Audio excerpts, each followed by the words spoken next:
Hello and welcome to the Backstage Pastors podcast, conversations and content specifically designed for executive pastors and second chair leaders in the church and nonprofit world. We are brought to you by the Church Hub, gratefully. And I am your host, Phil Taylor. My co-host is Tyler Dravitz. Hey, everyone. So Phil, just a random question to get us started. But if you could instantly automate one task in church leadership forever, what would it be? You know, I'm going to go with the assimilation process. I think that it's one of those things that can so easily get missed in the world of just sort of growing your church. And we know that guests are going to show up on a weekly basis, sometimes a lot, depending on if you're living in an area that's got a lot of new people moving into the area. And, you know, Monday comes quick and you're busy. You've got a lot going on. You got staff meetings. You've got one-on-one meetings with your team. And I think assimilation can easily get missed. And so automating that, making sure that you've got people who that is their number one job when they wake up on Monday morning. But even if you don't have the kind of staff where you've got somebody who's leading it, so much of it can be automated with technology nowadays. So I think that's probably the number one thing. That's what I would want to automate. For sure. And we didn't compare notes, and I am right there with you. So that just shows you. Tyler, we've got David Fletcher on the show today. David has been serving executive pastors for like 20, 25, I don't know, maybe 30 years. He runs XPastor.org, which I would assume it's the number one site out there for executive pastors. I couldn't tell you the name of number two. I wouldn't even know where to send you. Sure. But it's certainly the most comprehensively resourced website. There are like literally thousands and thousands of articles on there and resources. And really our goal for this first season of the Backstage Pastors podcast is to get you acquainted with, introduced to all the key voices in the XP world and, books that are out there, resources that are out there that we would say, this is a key resource for specifically the executive pastor role.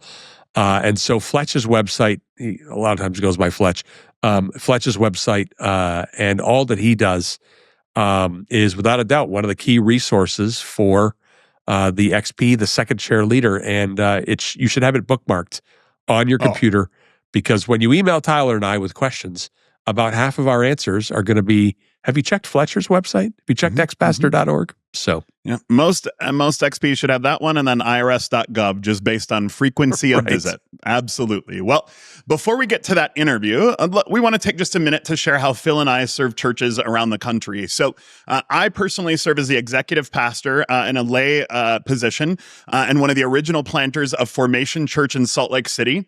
I also lead myxp.church, where we come alongside churches around the country, providing bookkeeping, remote executive pastor support, and really helping pastors navigate the operational and financial side of ministry with clarity and confidence. And then about a year ago, I co-founded Ridgeline Printing with a longtime friend and lead pastor of Formation Church because we were just so tired of seeing churches overpay for custom apparel, signage, printing projects, basically anything you want to put your logo on, and it would just end up too expensive and poor quality. And so we really focus on fair pricing, strong quality, and understand church needs. And just based on our own experience, deeply the realities of mobile church needs for that kind of thing. So most of my time is spent solving real problems for pastors financially, operationally, practically, so that they can focus on leading well. How about you, Phil? Yeah, I do a lot of things, but it all relates to the idea of serving pastors and churches. I spent 20 years in pastoral ministry in a number of executive pastor roles. And now I get to just work with pastors and churches all over the country, primarily with Plain Joe Studios. We work on building projects, master planning, branding. We call it spatial storytelling. And we love coming alongside of churches at those critical times when you need to expand your building, you need to add a building, you need to just fix a building that is stuck in the 90s or 2005 or whatever it might be, and you need to give that building a new lease on life. Plain Joe will come alongside of you and really help that happen well. I also do a lot of coaching through Backstage Pastors. I coach a lot of executive pastors. And if you found the podcast, you probably have already found my books, but my books are Defining the Executive Pastor Role And then the second one is eldership development from application to affirmation. It's really meant to be a sort of a case study or an annotated look at a 2-year elder development process for your church. Gives you a head start on how to build something like that for your own church. Absolutely. Well, and I mean, I've been able to benefit from all of the different ways that you serve, but just to throw out there for Plain Joe, our church and our new building we were talking about is was blessed enough to have you guys and your team come out, and it was just so, I mean, literally and figuratively transformative for our team. So I cannot say enough great things about Plain Joe Studios. But this podcast and interview is with David Fletcher, so let's get to that.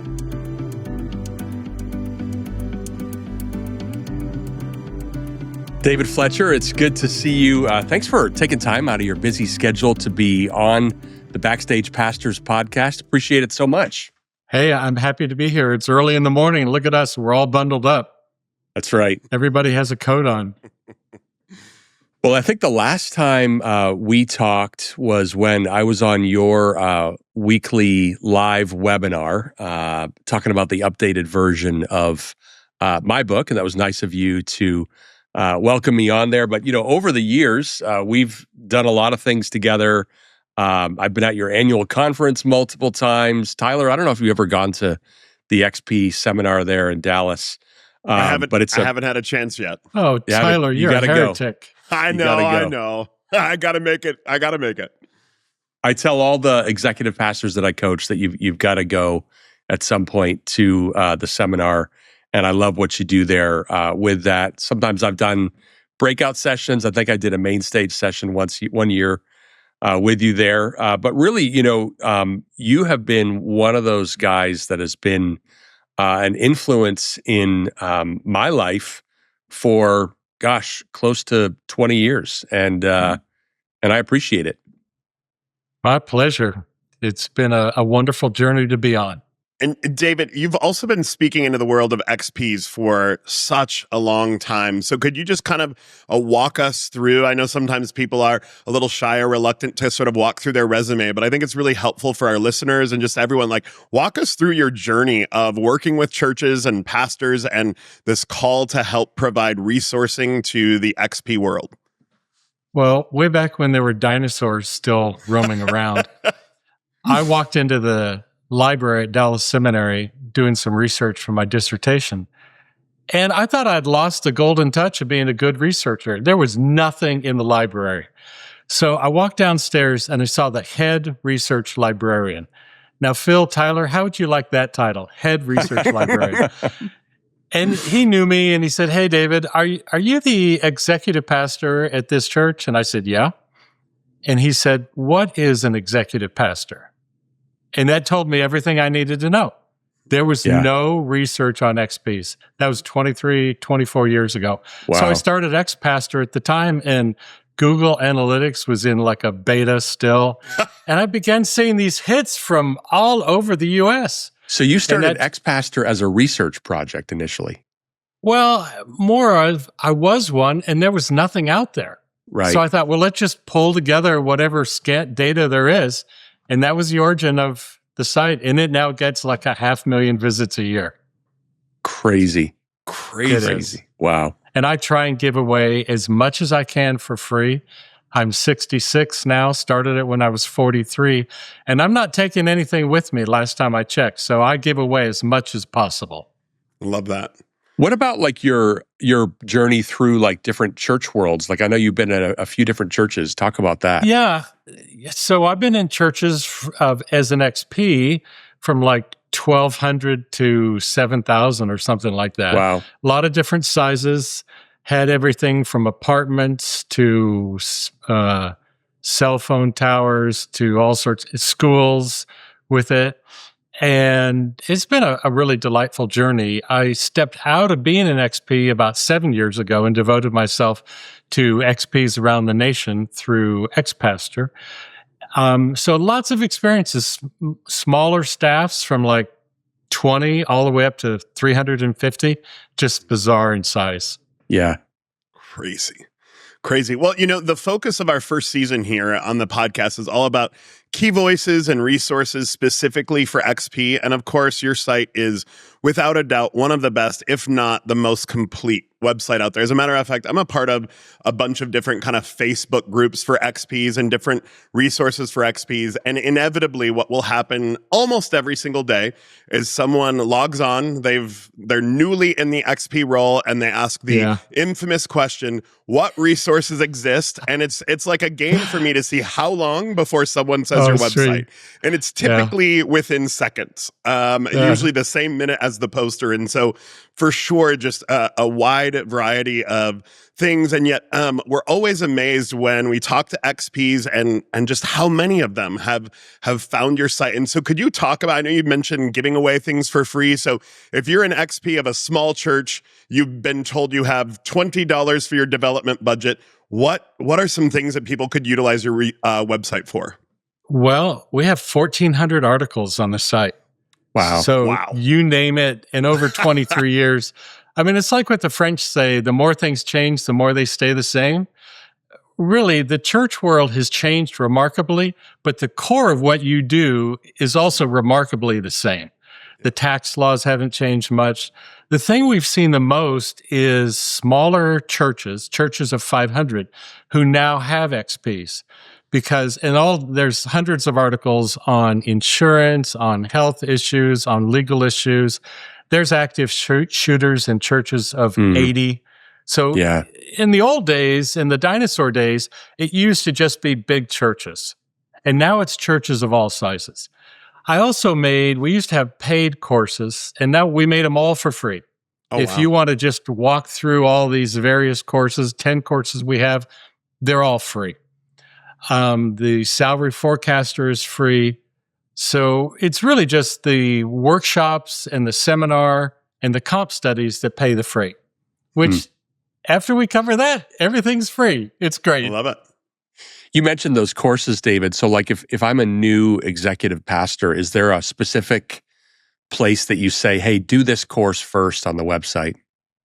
I would say go to the courses.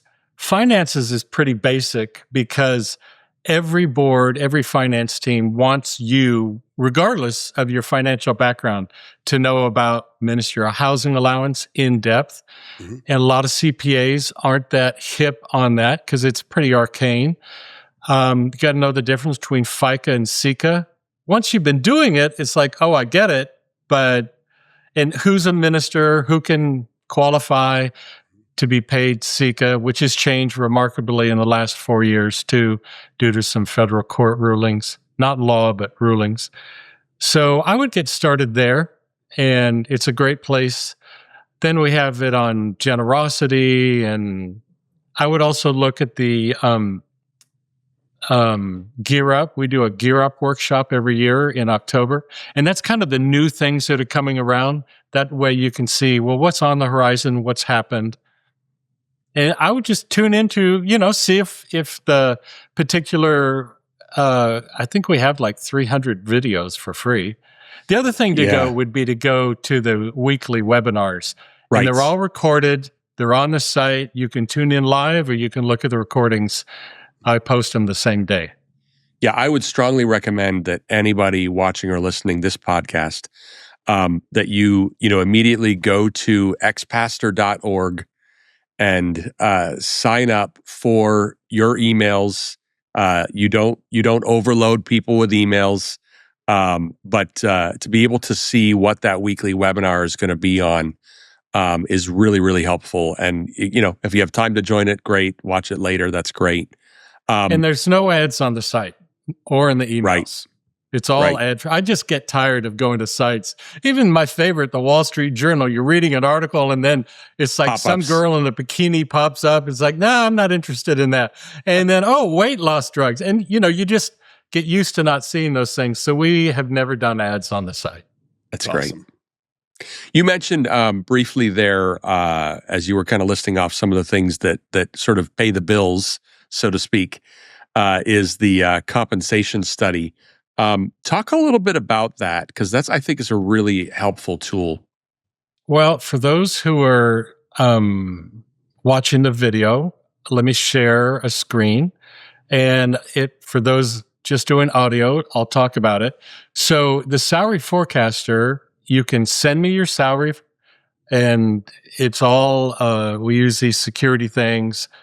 You send me everybody in your church, and then you get what you see on the screen back. And what it says is like, how many in worship, where it is, Midwest, annual budget, payroll, benefits, and then you get specific salaries to compare. And this is all set in forecaster format for 2027. So you can all be comparing things in constant dollars. And this allows you to sift and sort your salary data. We also have pivot tables, and you can look at, like here, just administrative assistants in the Midwest. When you download this data, which you can, I can't activate the pivot tables on the screen. You can close the Midwest and you get the South and the Northeast and the West. And this is for all of our positions. And you can see there is just so much data out there. And I do this so that I'm really concerned that we have good salary data to compare. And if you don't have the money for a salary survey, they're like $2,500 and up. You can begin to do it on your own. So let me get this straight then. So there's an aspect of the salary data that you make available. Is it for free or for cheap? Explain that. It's for free. If you send in your data to me, and I get $1 billion of data a year, it's a huge trust factor. You for receive churches. $1 billion in data from churches every year. Wow. Every year.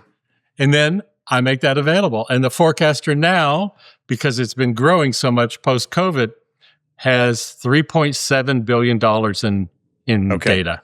So if I contribute to the data, I get the data. Yeah, you can't buy the data. You Right. have to be a church that submits your data.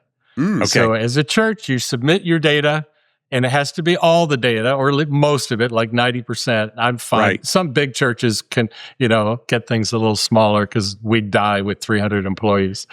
And then you get $3.7 billion of sortable, siftable, filterable data back. And you can download all of that data. So, okay, so you've got the free data, but then let's say I want to go ahead and do the full compensation study. Why would I want to go beyond the free data to actually have you guys do an actual compensation study? Well, the problem, Phil, is if you're an XP, you have a dog in your own hunt, right? Mm-hmm. And so a lot of boards are saying, Phil, we love you, we trust you, but we want someone independent and someone who's done a lot of these. Now, from your side, Tyler might say, man, I could do it, but wait, I begin to get into the sifting and sorting the data, and it's taking me 30, 40, 50 hours to do that. So what I provide, I'll show you what I provide, and here's my methodology. Again, I'm just giving it away for free because I want to increase where churches are, is a good salary study. We'll look at local teachers because they're locally negotiated.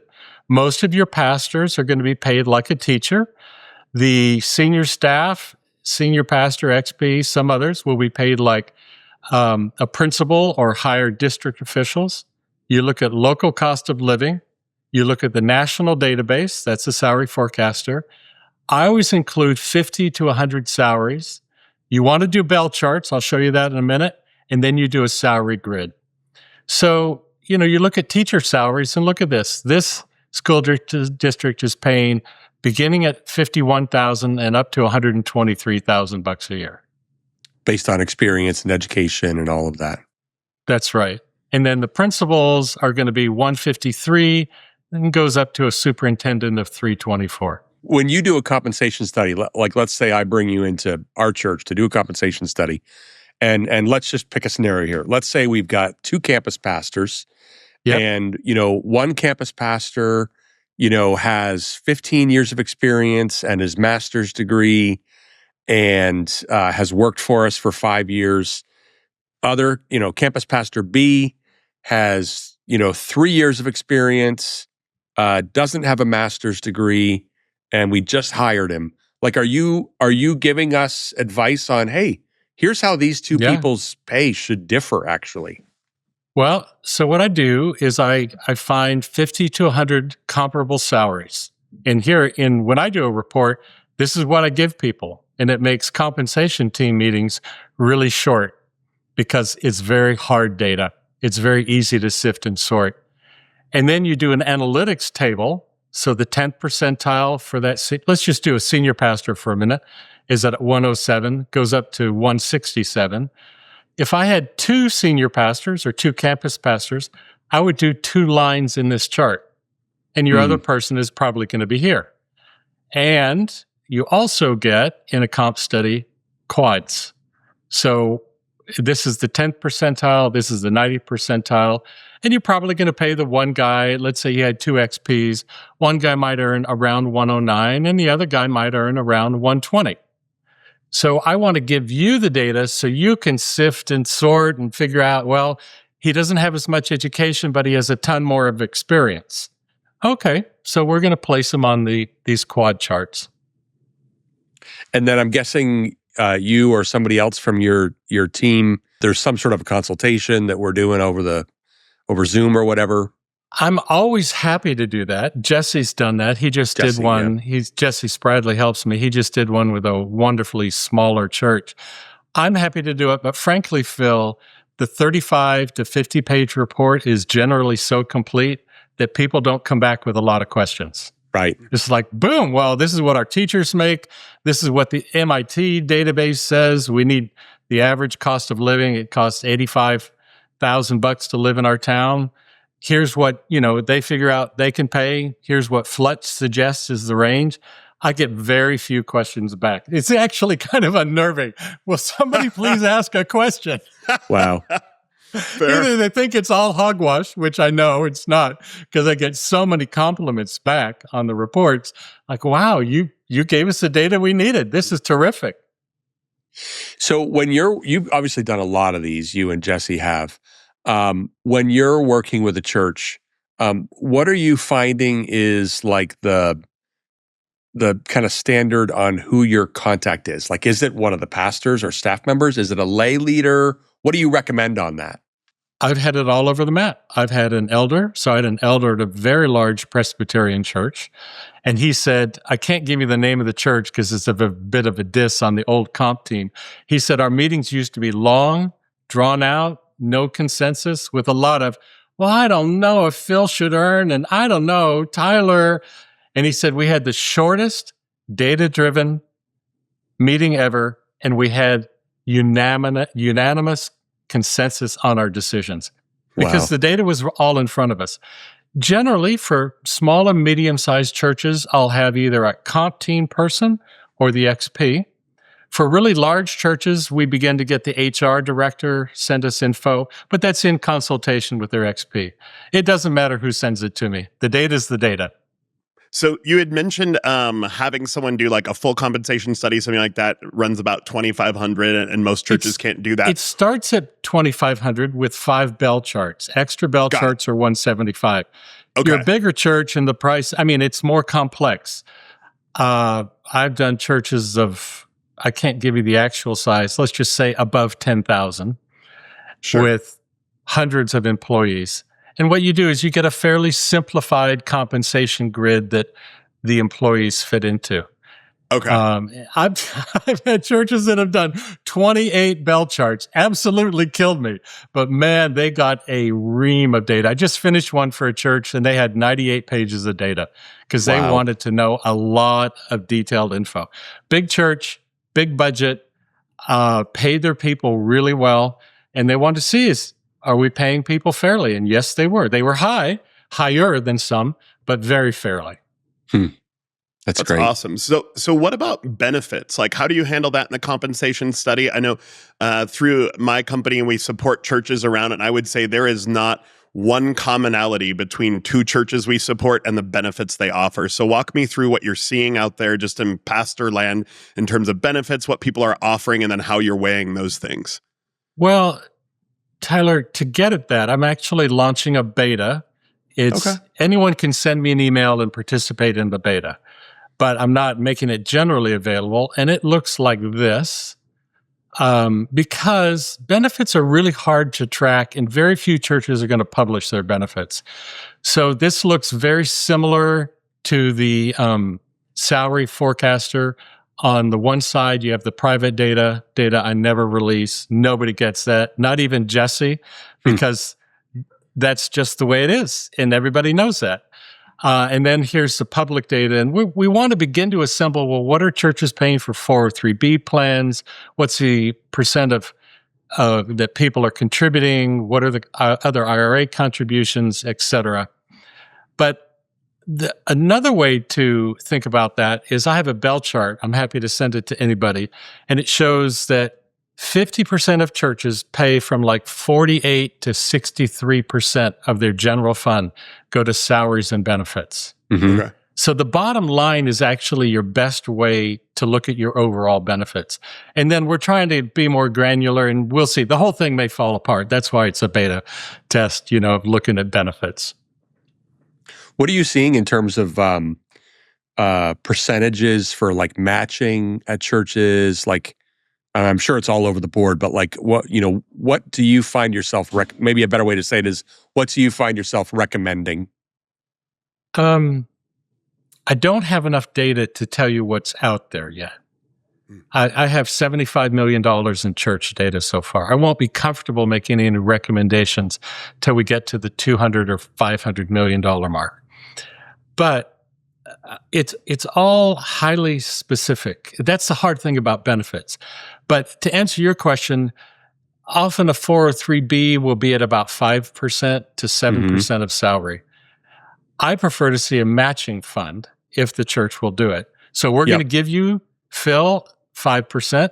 Now, Tyler, because he may have a spouse that works, he may put in another 5% and we'll match that. So now he's getting 15% of his salary in retirement. I can say this, Americans are terrible at saving. Are you ready for well, here, I have this. Let me just share this for the people who can see it, because it's a wonder. When you get a chart, it helps see the whole story.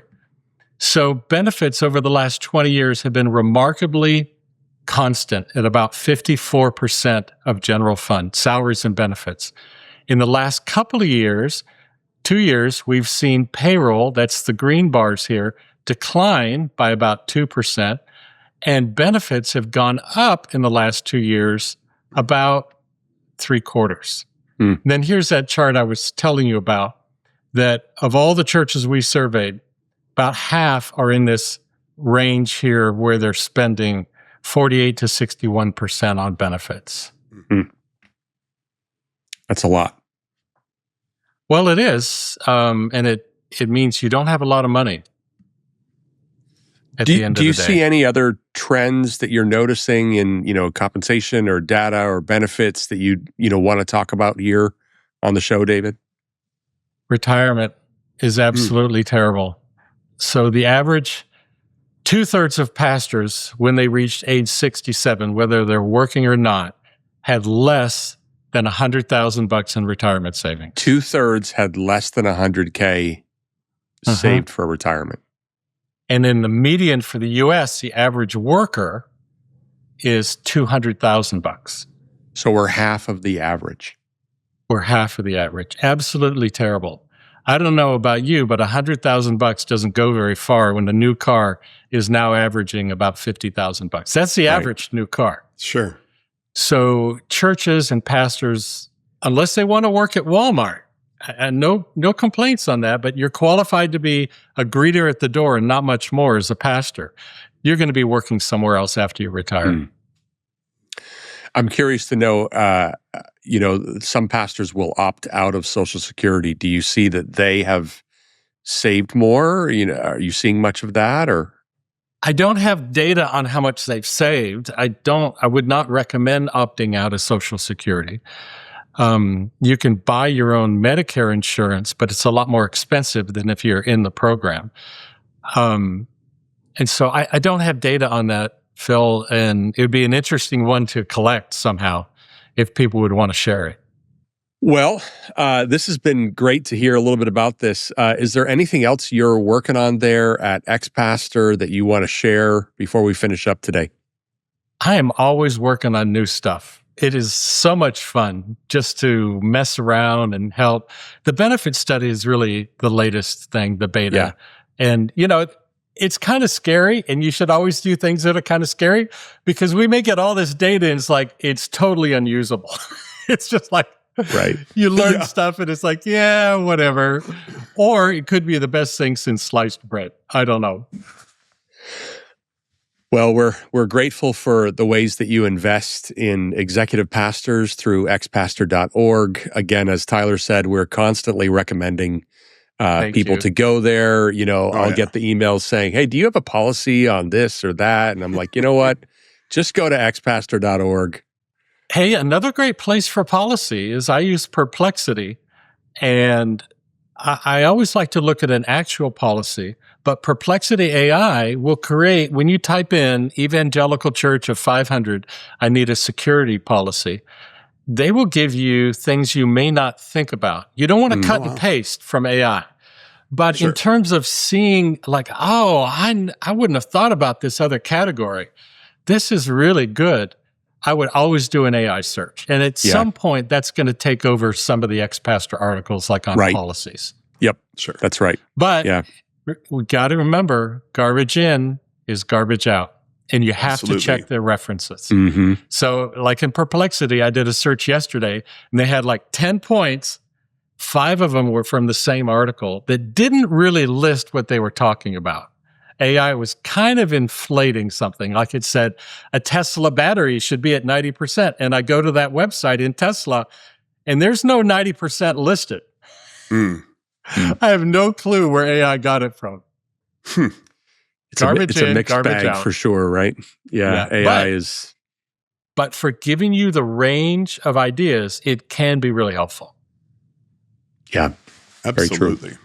Very true. Well, Tyler, any other further questions on your side?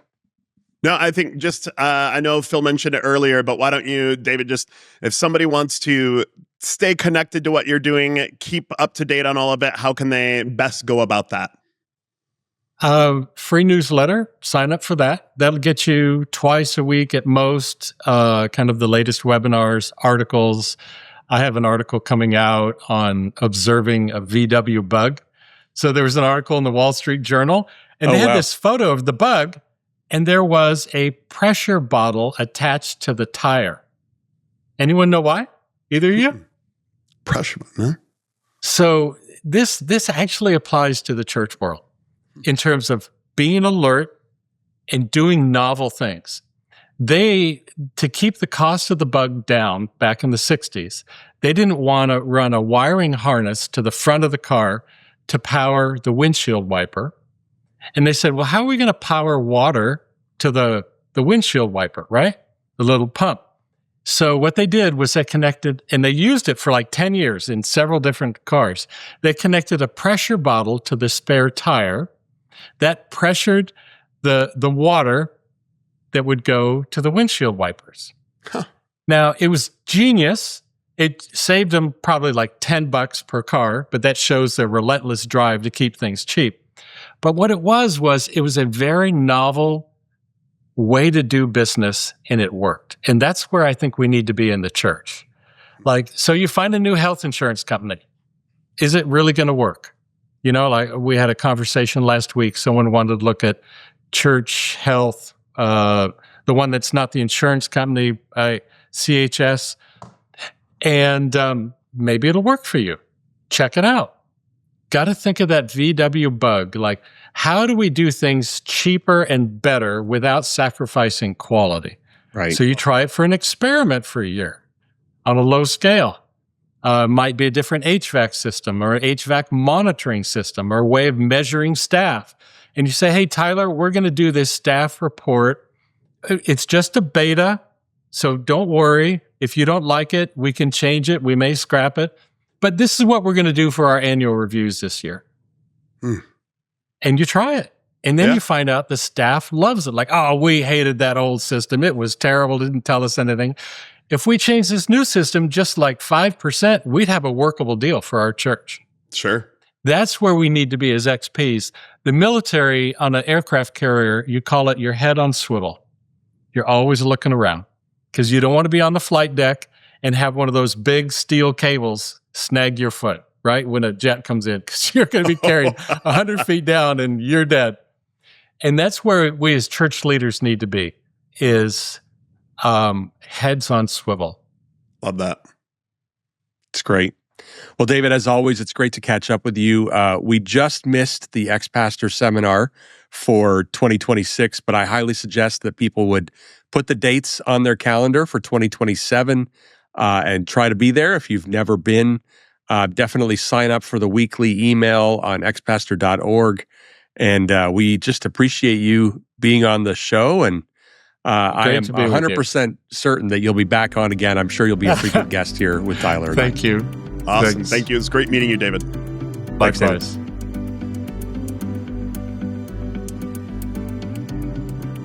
Wow, that was such a helpful conversation. It's just so rare to hear from someone who's been serving executive pastors this consistently and this thoughtfully for so long. I mean, David is really one of the pioneers in this space. So much of what we now consider normal in the XP world, resources, research, connection, he's been building for decades. Yeah. Well, you can follow up with us in a few different ways. Tyler, how do we follow up with you? Yep. You can follow up with me at Tyler Dravitz on Facebook or Instagram. That's DREWITZ. All right. And you can follow up with me at Phil Taylor XP on all the usual social places. You can follow the show at Backstage Pastors in Instagram and Facebook. The Backstage Pastors podcast is brought to you by the Church Hub. The Church Hub serves pastors, ministry leaders, and their spouses through equipping and training resources. Thechurchhub.org is the place you want to go to find out what's going on there. Taking a look at it just recently, there's some great cohorts that are being offered there. You might want to check it out. LPs, XPs, ministry, spouses, all of it. Lots of good opportunities there. And our podcast is produced by our friends at the Good Podcast Company. They've been awesome to work with. Our theme music was written by my good friend Seth Kay. And we'll see you on the next show.